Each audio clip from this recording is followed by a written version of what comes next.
এক নাস্তিক এক দরবেশকে পথিমধ্যে দাঁড় করিয়ে তিনটা প্রশ্ন করল।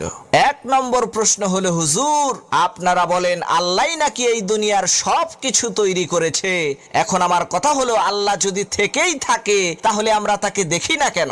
আর আমার দুই নম্বর প্রশ্ন হলো, মানুষ যা কিছু করে সব কিছু নাকি আল্লাহর হুকুমেই করে, তাহলে মানুষ যদি কোনো অন্যায় করে সেখানে মানুষের তো কোনো দোষ নাই, তাহলে এই নির্দোষ মানুষকে আল্লাহ তাআলা শাস্তি দেবেন কেন?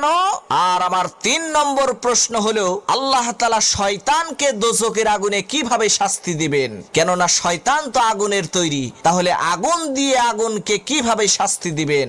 নাস্তিক লোকটির কথা শুনে সেই দরবেশ শক্ত একটি মাটির ঢিল উঠিয়ে সেই নাস্তিকের মাথায় নিক্ষেপ করলো, যার কারণে তার মাথা ফেটে রক্ত বের হলো। নাস্তিক রাগান্বিত হয়ে বিচারকের দরবারে যে সেই দরবেশের নামে নালিশ করলো। বিচারক দরবেশকে ডেকে এনে জিজ্ঞেস করলেন, হুজুর